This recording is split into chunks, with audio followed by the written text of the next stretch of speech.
자, 오늘은 욕심을 내려놓읍시다라는 제목으로 말씀 함께 전하도록 하겠습니다.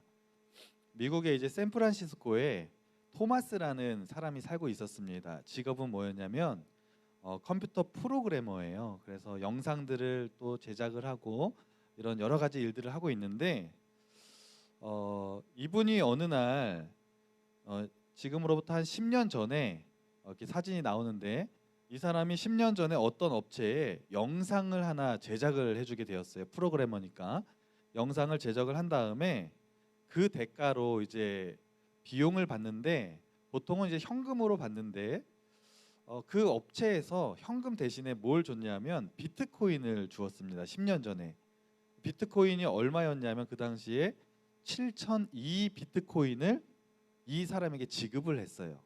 그런데 그 금액을 지금으로 돈으로 환산하면 그때는 이제 비트코인이 뜨기 전이기 때문에 가치가 좀 지금보다 낮았는데 7,002 비트코인이 얼마의 금액이냐면 지금으로 말하면 한 1,500만 원에서 한 4천만 원 정도 됐다고 합니다. 작은 금액이 아니죠. 그런데 이 비트코인을 딱 받은 다음에 이걸 이제 전자지갑에다가 이제 넣어놓은 거죠. 넣어놓고 나서 이걸 당장 현금으로 꺼내 쓰지 않고 전자지갑에 넣어놨다가 이걸 잊고 살았어요. 그냥 바쁘게 살다 보니까 그냥 잊혀지고 10년의 세월이 지났습니다. 그런데 이제 10년 사이에 이 비트코인의 가치가 얼마나 늘어났냐면 그 당시에 1 비트코인이 2,000원 정도 했는데 10년 만에 1 비트코인이 2,000원 하던 게 3,700만 원이 된 거예요. 대박이죠. 그래서 그때 1,500만 원에서 한 4천만 원 정도의 가치가 이제 받은 그 금액이 얼마로 불어났냐면 얼마일까요? 수학 잘하시는 분. 2억 6천만 원이 된 거예요. 2,600만 원이 된 거예요. 2,600억. 2,600억이 돼서 이 사람이 10년 만에 이걸 딱 깨닫고 너무 놀래가지고 대박이다. 이거 이제 찾아야겠다. 그리고 갑자기 막 벼락부자가 된 거 아닙니까? 그래서 이걸 찾으려고 하는데 한 가지 문제가 있었어요. 그걸 찾으려면 비밀번호를 눌러야 되는데 비밀번호를 누를 때 한 가지 규칙이 있습니다. 뭐냐면 비밀번호를 눌려서 틀려요. 근데 이게 몇 번까지 틀리면 되냐면 19번까지는 되는데 10번을 틀리면 영영 그 돈을 못 찾는 겁니다. 그래서 헐이 나왔어요 지금. 너무 아까워서. 그런데 이 돈을 이제 찾으려고 해서 비밀번호를 이제 누르는 거죠. 자기가 자주 쓰는 비밀번호가 있잖아요. 그런데 비밀번호를 누르는데 계속 틀리는 거예요. 10년 전이니까 자기가 아무리 자주 쓰는 번호가 있다고 할지라도 잘 기억이 안 나고 희미한 거예요. 그래서 얼마를 틀렸냐면 8번까지 틀렸습니다. 그러니까 이제 비상이 걸린 거예요. 큰일 났다. 이제 2번만 더 비밀번호 틀리면 이거 돈 어떻게 해요? 찾을 수 있어요? 못 찾아요? 얼마를 못 찾아요? 1억도 아니고 2억도 아니고 2,600억. 와. 그래서 이제 이 토마스라는 사람이 굉장히 초조해진 거예요. 이거 어떻게 하지? 2번 남았는데 이걸 어떻게 기억을 해야 될까?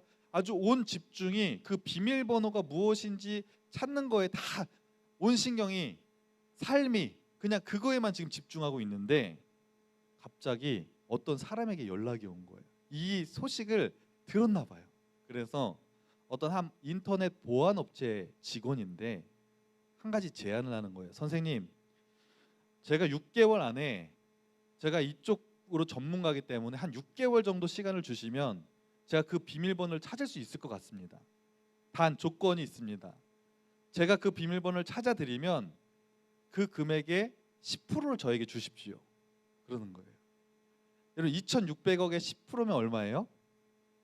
260억입니다. 만만치 않죠. 그러니까 이 토마스가 그 얘기를 딱 듣고 고민이 되는 거예요. 찾을 수만 있다면야 그 큰 돈을 못 찾을 수도 있는데 찾을 수만 있다면 맡기는 게 좋겠다. 그런데 한편으로는 어떤 생각이 드냐면 이거 내가 그냥 기억만 하면 이거 다 찾을 수 있는데 260억이 그냥 한 번에 날아간다고 생각하니까 한편으로는 또 아까운 거예요. 그래서 어떻게 됐을까요? 그 후의 이야기는 여러분이 인터넷에 한번 찾아보시면 될 것 같아요. 그래서 이 사람이 그 비밀번호를 어떻게 찾아야 될지 굉장히 선택의 갈림길에서 고민을 했다는 이야기가 있습니다. 여러분, 우리도 인생을 살다 보면 토마스처럼 아주 중요한 선택을 해야 될 때가 있습니다. 여러분 학생들 이제 대학을 갈 때, 우리 고3 친구들도 벌써 대학을 갈 때 어떤 과를 해야 될지, 또 어떤 대학을 가야 될지 너무 중요하잖아요. 중요한 선택을 해야 되고, 결혼의 선택을 해야 되고, 또 여러 가지 중요한 인생의 선택이 있습니다. 그런데 그 선택의 결과에 따라서 선택을 잘못해도 그냥 괜찮아도 될 수도 있는데, 어떤 경우에는 자기가 한 선택이 잘못 선택 한 번 한 것으로 인해서 이 인생에 큰 어려움이 찾아올 때도 있다고 하는 것입니다. 그래서 우리는 인생을 살아갈 때 선택을 참 잘해야 돼요. 특별히 하나님을 믿는 우리 믿음의 사람들은 어떻게 하면 하나님이 원하시는 믿음의 선택을 할 수 있을지, 그 믿음의 선택을 잘해야 되는데, 그래서 오늘은 출애굽기 10장의 이 말씀을 통해서 우리가 인생의 중요한 선택 앞에서 어떻게 행동을 해야 될까, 우리가 말씀을 나누기 원합니다. 자, 우리가 계속해서 출애굽기 말씀을 나누고 있는데, 지난 시간에 우리가 재앙에 대해서 얘기했는데, 혹시 지난 시간 어떤 재앙에 대해서 얘기했는지 기억나시는 분? 하늘에서 뭐가 내렸다 그랬죠? 그렇죠. 우박 재앙이 내렸다 그랬어요. 우박 재앙이 내리기 전에 어떤 재앙이 내렸다 그랬죠? 또 뭐가 막 이렇게 났다 그랬는데, 악성 종기의 재앙이 났고, 우박이 내려오면서 굉장히 그 땅에 있는 모든 곡식들도 막 망가지고, 가축도 죽고 사람도 죽는 큰 어려움을 겪었다 그랬습니다. 그럼에도 불구하고 애굽의 왕이 마음이 강팍하여져서 하나님의 말씀에 순종하지 않는 거예요. 하나님은 이스라엘 백성들을 애굽 땅에서 내보내 줘라 이렇게 명령하시는데, 애굽의 왕이 재앙이 내릴 때는 그렇게 하겠습니다라고 약속을 해놓고 재앙이 그치면 다시 번복을 하는 것을 계속해서 반복적으로 일어나고 있는 것입니다. 그렇게 계속해서 고집을 피우는 애굽 왕에게 하나님이 이번엔 어떤 재앙을 내리시냐, 8번째 재앙인데 4절 5절 말씀 제가 읽어드리겠습니다. 잘 보세요. 어떤 재앙인지. 내가 만일 내 백성 내보내기를 거절하면 내일 내가 메뚜기를 내 경내에 들어가게 하리니. 여기까지만 읽을게요. 자, 여러분 어떤 재앙이에요 이번에는? 메뚜기 재앙. 메뚜기 다들 한 번씩 보셨죠? 그러니까 우리가 재앙이라고 했을 때 막 악성 종기, 막 우박 이런 거는 사실 무섭잖아요. 근데 메뚜기 재앙 그러면 사실은 무섭다기보다는 아우 끔찍해, 뭐 아우 징그러워 이런 정도로, 그냥 저는 사실 메뚜기가 되게 귀엽거든요. 그래서 아우 귀엽다, 튀겨 먹으면 맛있겠다, 뭐 이런 생각이 드는데, 여러분 근데 그 당시 사람들에게는 이 메뚜기 재앙이요 굉장히 큰 공포였습니다. 왜냐하면 여러분 지금도 이 시대 가운데는요 이 메뚜기 떼가 때문에 골칫거리가 되는 경우가 많이 있어요. 아프리카나 또 중동 지역에 가면은 메뚜기 떼가 한 번 이렇게 휩쓸고 갈 때가 있습니다. 사진 있나요? 보세요. 메뚜기 떼가 한번 휩쓸고 가면 이렇게 나무에도 막 메뚜기가 이렇게 막 붙어가지고 막 갉아먹고, 보세요. 엄청나죠. 막 이런 메뚜기 떼들이 떼를 지어 다니면서 곡식들을 막 갉아먹고 막 식물이 남아나질 않는 겁니다. 이렇게 하늘을 막 날아다니면서 동시에 날아다니는데, 이게 어느 정도 메뚜기 떼가 이렇게 같이 날아다니냐면 1제곱킬로미터당 한 5천만 마리에서 1억 5천만 마리 정도가 떼를 지어서 이렇게 날아다닌다고 해요. 그러면 그들이 하루에 이 곡식들을 갉아먹는 그 수준이 어느 정도냐면, 하루에 사람 3만 5천 명이 먹을 수 있는 식량들을 다 갉아먹고 지나간다고 하는 것입니다. 그러니까 여러분 생각해 보세요. 1년 동안 열심히 농부들이 농사를 열심히 지었습니다.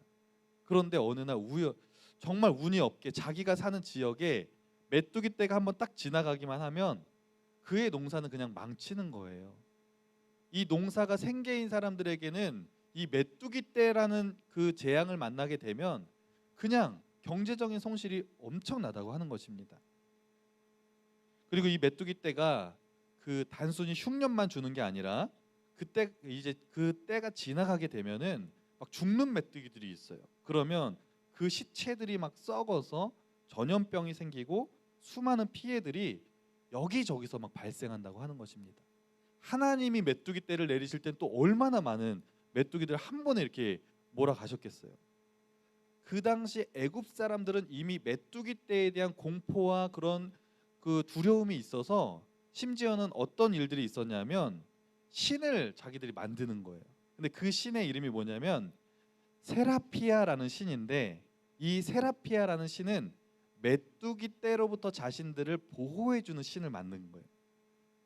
다른 신도 아니라 메뚜기 떼로부터 보호해 주는 신을 만들었다는 것은 얼마나 이 메뚜기 떼에 대해서 두려움이 컸는지를 우리가 알 수 있는 거죠. 모세가 이제 메뚜기 재앙에 대한 하나님의 말씀을 딱 듣고 밖에 나가서 이제 하늘에 손을 펼쳐서 이제 기도를 합니다. 그랬더니 저 동쪽에서부터 바람이 불어오면서 메뚜기 떼가 휘몰아치기 시작합니다. 여러분, 그 당시 애굽 사람들이 벌써 7번째 재앙까지 경험을 했어요.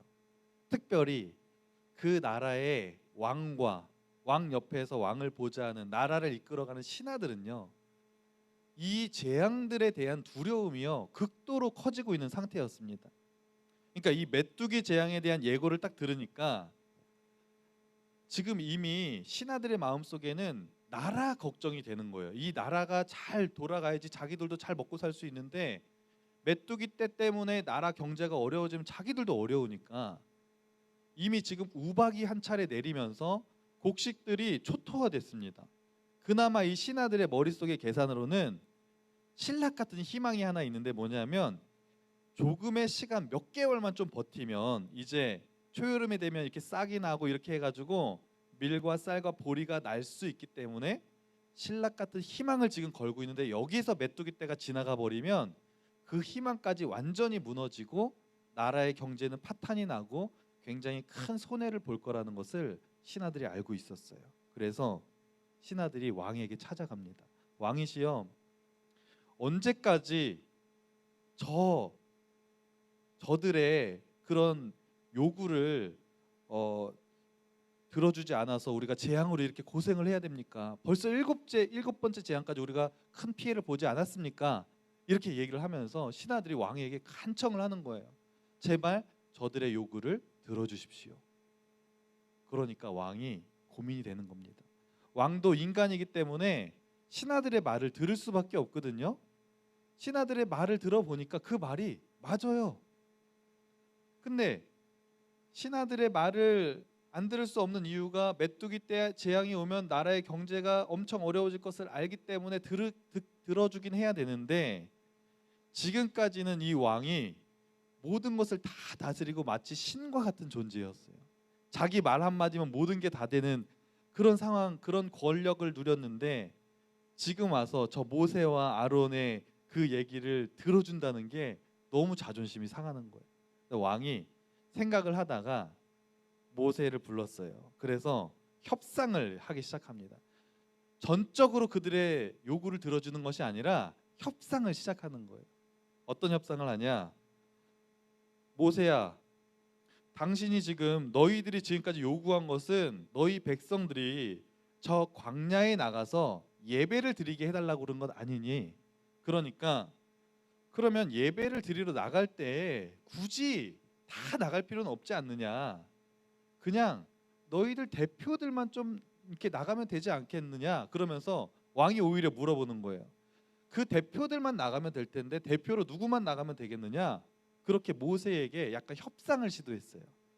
그랬더니 모세가 뭐라 그러냐면 왕이시여, 성인 남자, 여자, 아이들, 노인, 심지어는 모든 가축들까지 그 가축들이 같이 나가야 되는 이유는 우리가 하나님 앞에 제사를 드릴 때 제물로 써야 되기 때문에 모든 가축들도 전부 다 나가야 됩니다. 이렇게 얘기를 하는 거예요.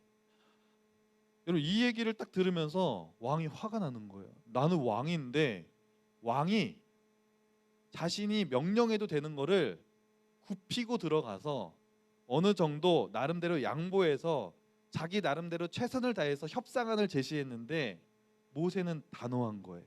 안 됩니다. 다 내보내 주셔야 됩니다. 이렇게 얘기를 하니까 왕이 막 화가 나는 겁니다. 여러분 여기에서 이 말씀을 통해 우리에게 주시는 분명한 메시지가 하나 있습니다. 뭐냐면 사탄이 우리를 유혹할 때 이런 협상과 같은 유혹을 해올 때가 있어요. 우리의 마음 속에 심어주는 마음들입니다. 조금만 거짓말 해도 돼. 조금만 그거 해봐. 그러면서 마귀가 우리가 신앙생활하고 믿음을 지켜나가는 데 있어서 아주 조금씩 우리의 마음을 움직이게 하고 우리의 믿음을 무너뜨리게 하는 조그마한 제안들을 우리의 마음속에 막 심어줄 때가 있어요. 그런데 그때 여러분 그 유혹에 넘어가면 절대로 안 됩니다. 모세는 단호했어요. 안 됩니다. 우리 전체가 다 나가서 하나님 앞에 예배 드려야 됩니다. 이런 단호한 믿음이 있을 때 우리가 이 어려운 시대 가운데서도 믿음을 잘 지켜낼 수 있게 될 줄로 믿습니다. 여러분 왕이 그러면서 협상이 안 되니까 왕이 이제 얘기하는 거예요. 너희들 그러면 성인 남자만 나가라. 이렇게 다시 명령을 해요. 성인 남자만 나가라. 이 말에는요 왕이 생각하는 의도가 있는 거예요. 뭐냐면 성인 남자들만 보내면 그 남자들이 예배를 드리러 광야에 나갔어요. 그럼 이미 광야에 나갔지만 애굽 땅에는 누가 있어요? 자기의 가족들이 있어요. 그리고 자기가 기르는 가축들이 있습니다. 그래서 결국에 왕이 생각할 때는 성인 남자만 나가면 결국 돌아올 거라고 생각하는 거예요. 인간적인 계산과 욕심이 이 애굽의 왕의 마음속에는 여전히 있었다고 하는 것입니다. 다시 말하면 하나님은 너 제발 이스라엘 백성들 저 광야로 다 내보내줘라 이렇게 얘기를 하는데 왕의 입장에서는 안 됩니다. 지금 이 이스라엘 백성들 다 내 거 아닙니까? 절대로 뺏길 수 없습니다라고 왕이 끝까지 고집을 부리고 욕심을 부리는 거예요. 이 선택의 결과가 어떻게 됐을까요? 10장 13절 15절 제가 읽어드리겠습니다. 어떻게 되는지 잘 보세요. 모세가 지팡이를 들매 메뚜기가 다 먹었으므로 애굽 온 땅에서 나무나 밭의 채소나 푸른 것은 남지 아니하였더라. 여러분 메뚜기 떼가 결국에 메뚜기 재앙이 임했고 그 메뚜기 재앙이 그 땅에 있는 모든 식물들과 나무들과 곡식들을 다 먹어치워 버렸습니다. 결국에 애굽 땅에 있는 모든 농사는 다 망해버린 것이고 결국에 경제적인 큰 손실을 얻게 되었다고 하는 것입니다. 여러분 왕궁에서 쫓겨난 모세가 이렇게 재앙을 지시하자 이렇게 재앙이 내렸던 것처럼 왜 이런 일들이 있었냐면 결국에는 왕의 선택인 거예요. 우리가 왕의 입장에서 볼 때 왕은 선택할 수 있었어요. 그냥 이스라엘 백성들을 8번째 재앙이 내리기 전에 자기의 모든 욕심과 고집 이제 그만 내려놓고 다 내보내주면 결국에 나라의 경제적인 손실을 막을 수 있었다고 하는 것입니다. 그런데 왕이 왜 저들을 광야에 다 내보내지 않았나요? 왜 그런 선택을 했나요? 왕의 마음속에 여전히 자신의 고집과 욕심이 남아 있었다고 하는 것입니다. 여러분 오늘 말씀을 통해 하나님께서 우리에게 주시는 아주 분명한 메시지가 있습니다. 그것은 내 욕심과 나의 고집들을 다 내려놓으라고 하는 것입니다. 우리가 살면서 그런 거 있잖아요. 이것만큼은 내가 지키고 싶은 게 있어요. 우리가 살면서 내가 이것만큼은 절대로 빼앗길 수 없다고 생각하는 것이 있습니다. 그러나 그 욕심 때문에요. 결국에 우리가 바른 선택을 할 수 없다고 하는 거예요. 그리고 그 바른 선택을 하지 못한 결과가 우리의 믿음과 우리의 인생을 망가뜨릴 수 있습니다. 우리 학생분들도 이제 인생을 살아가면서 어떤 것들을 선택할 때 여러분 마음속에 수많은 욕심들이 있을 거예요. 하나님 이것만은 절대 안 돼요. 그런데 그런 것들을 내려놓고 온전히 여러분의 인생을 하나님께 맡길 때 정말 하나님이 원하시는 가장 올바른 선택을 하게 될 줄로 믿습니다. 여러분 지금 한번 생각해 보세요. 내 마음속에 하나님, 이것만큼은 절대로 안 됩니다. 하나님, 내 삶의 이 영역만큼은 터치하지 말아주세요. 이것만큼은 제가 마음대로 할 수 있도록 제발 내버려 두세요.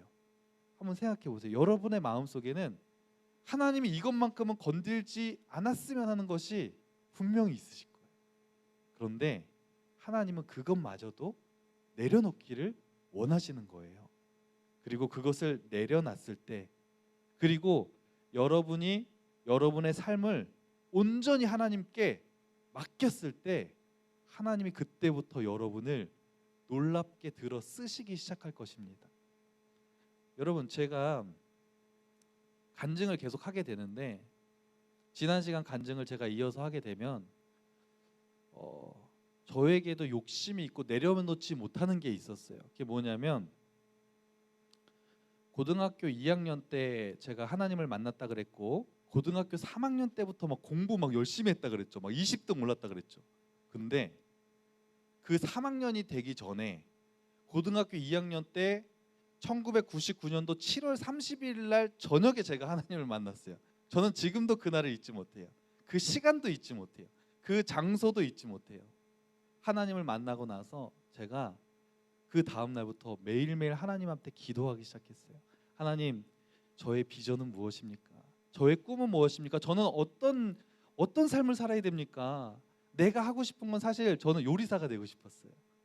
요리사 됐으면 지금 막 셰프가 돼서 김 셰프 막 TV 막 나오고 그럴 것 같은데, 저 요리 되게 잘해요. 닭도리탕도 하고, 저희 집 오시면 제가 찜닭 해드릴게요. 찜닭 되게 잘해요.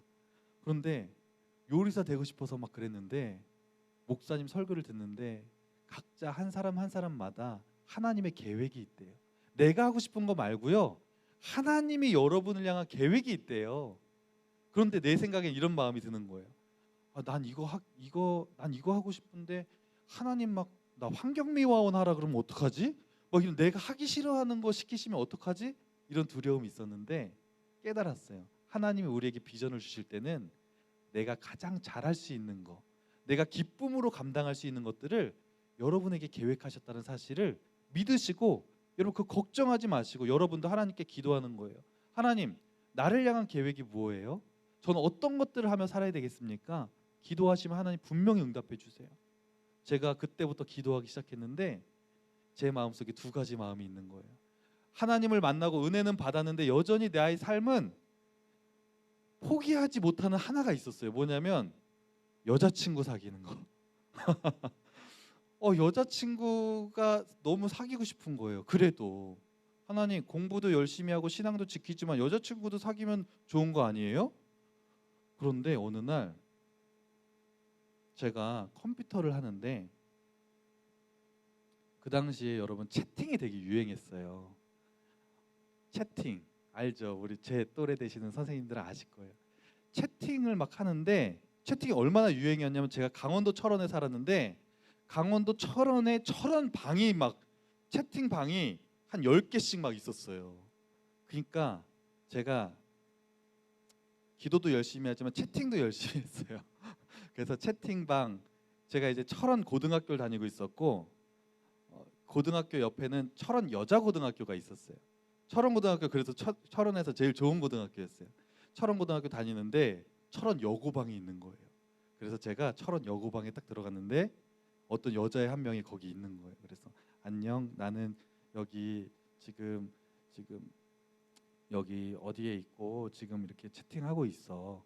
너는 어디에 있니? 제가 집이 아니라 PC방에 있었던 것 같아요. PC방에서 나는 무슨 PC방에 있어. 너는 지금 어디니? 막 이렇게 물어봤더니 나도 PC방인데 나는 근처에 어디 PC방에 있어 그러는 거예요. 제가 그랬어요. 만날까? 그랬어요. 만날까? 그랬더니 이 여자애가 오빠 못생겼잖아 그러는 거예요. 나 좀 생겼어 그랬어요. 한번 만나자 그랬어요. 그래서 그 철원에 가면은 제일 큰 사거리가 있어요. 롯데리아 앞에, 사거리 롯데리아 앞에 딱 만나기로 했어요. 딱 갔더니 우와, 진짜 예쁜 거예요. 되게 예뻐서 깜짝 놀랐어요. 그래서 야, 나 너 되게 마음에 드는데 우리 연락처 주고받을래? 그랬어요. 제가 나 너 마음에 들어. 저 직진이거든요. 나 너 마음에 들어. 너 연락처 좀 줄래? 그랬더니 얘가 보통 이렇게 빼잖아요. 얘도 저가 마음에 들었나 봐요. 오빠 손 줘봐 그러는 거예요. 손을 딱 내면 또 여기다가 자기 연락처를 막 써주는 거예요. 그때부터 일일이 시작됐어요. 그래서 근데 그 여자애가 사실은 그때 철원에 롯데리아가 이제 처음 생겼는데 거기에서 이제 그 제 여자친구가 알바를 했는데 그 롯데리아의 알바는 철원여고에서 가장 예쁜 사람 중에 5명만 거기 들어갈 수 있는 거예요. 그 중에 한 명이었어요. 그래서 막 신나가지고 야 이러면서 막 사귀기 시작했어요. 막 되게 행복했어요. 그러면서도 하나님께 기도하는 거. 하나님 저의 꿈은 무엇이고 하나님 저 열심히 기도하겠습니다. 공부도 하겠습니다. 하지만 여자친구랑도 잘 지내게 해주십시오. 이러면서 막 연애도 열심히 하고 막 신앙 교회도 막 열심히 다니고 너도 근데 그 친구도 교회를 다니는 친구였으니까. 그런데 여러분 지금 학생들은 잘 모를 거예요. 어른 선생님들은 아실 거예요. 2000년도 1월 1일이 되면 밀레니엄이라고 해가지고 막 그때 세상이 변하는 줄 알았어요. 2000년 1월 1일이 되면 뭐 시스템이 바뀌어서 막 세상이 막 멸망할 거다, 막 세상이 막 혼란스러울 거다, 막 이런 일들이 있었거든요. 근데 그 날이 저에게는 축복의 날이었어요. 제 여자친구와 100일이 되는 날. 딱 어떻게 해서 사귀게 됐는데 100일이 여자친구랑 그때 1월 1일이 100일이 되는 거예요. 너무 서로 너무 깊이 사랑하고 매일 만나고 그러다가 저는 여전히 하나님을 향한 비전을 기도하고 있었고 열심히 예배를 드리고 있던 어느 날 1월 1일이 되기 3일 전에 여자친구에게 전화가 왔어요. 그래 은주야 예, 말했네. 그래 은주야 왜 뭐 또 보고 싶어? 오빠 보고 싶어? 만날까? 뭐 왜? 그랬더니 오빠 우리 헤어져 그러는 거예요. 제가 태어나서 딱 헤어져 3번 차였는데 제일 처음에 실현 당한 게 그때예요. 오빠 우리 헤어져. 너무 진짜 여러분 아시잖아요. 헤어지더라도 뭔가 전조 증상이 있잖아요. 아시죠? 저는 되게 예민해서 얘가 나가 좀 싫어진다 그러면 저는 금방 알아차려요. 근데 전혀 없었어요. 근데 갑자기 얘가 오빠 우리 헤어져 딱 그러는 거예요.